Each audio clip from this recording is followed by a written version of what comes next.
Video کو like کر کے آگے شیئر ضرور کر دینا۔ کو چھوڑ دینا ہے۔ کس ماں باپ کو جنہوں نے بچپن میں گود میں کھلایا، جنہوں نے عید کے نئے کپڑے پہنے تھے اور پیار سے ہمیں اپنی گود میں لیا تھا اور ہم نے اس گود میں نئے کپڑوں میں پیشاب کر دیا تھا، تو نہ ماں کے ماتھے پہ شکن آیا تھا، نہ باپ نے ہمیں اٹھا کر کے پھینکا تھا، بلکہ یہ سوچ کر کے کہ یہ تو ہمارا ہی بچہ ہے، اور ان کپڑوں پہ پانی ڈال کر کے دھل لیا گیا یا وہ نئے کپڑے اتار دیے گئے، لیکن ماتھے پر شکن نہیں آیا اور ہمیں گودی سے نہیں اتارا گیا۔ ان ماں باپ کا کتنا احسان، جن ماں باپ نے اپنے ہاتھوں سے ہمارے منہ میں لقمے ڈالے۔ جب ہم کھانے کی ہمارے اندر طاقت نہ تھی تو ماں باپ نے ہمارے منہ میں لقمے ڈالے۔ اگر ماں باپ بیمار ہو جائیں تو کیا ہم بھی ان کے منہ میں لقمے ڈالتے ہیں؟ کیا ہم بھی ان کے منہ کے اندر لقمے داخل کرتے ہیں؟ آپ غور تو کیجئے، سوچئے تو صحیح۔ جب ہم کھانے کے قابل نہ تھے تو ماں باپ ہمیں کھلاتے تھے، اور آج ماں باپ بڑھاپے کی وجہ سے کھانے کے قابل نہیں ہے تو ہم ان کے کھانے کا خیال کرتے ہیں۔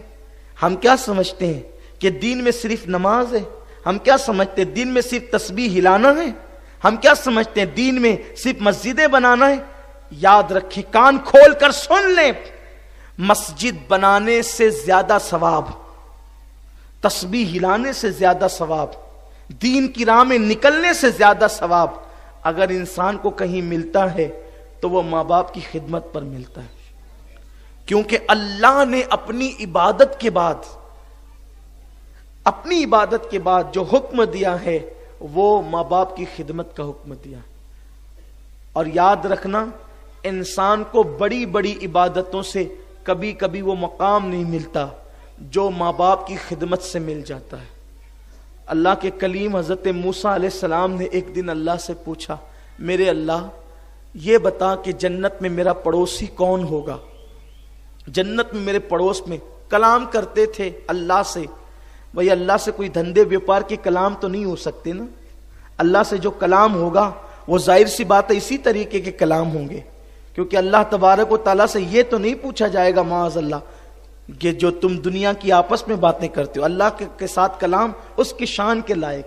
تو کلیم نے پوچھ لیا، مولا جنت میں میرا پڑوسی کون ہوگا؟ اللہ نے فرمایا، موسیٰ جنت میں تیرا پڑوسی ایک کسائی، ایک قصاب ہے، گوشت بیچنے والا۔ حضرت موسیٰ کو تھوڑی سی پریشانی ہوئی، اس لیے کہ کوئی مولوی صاحب اگر پڑوسی ہوں موسیٰ علیہ السلام کے تو بات سمجھ میں آتی ہے، کوئی تہجد گزار پڑوسی ہو تو بات سمجھ میں آتی ہے، گوشت بیچنے والا قصاب۔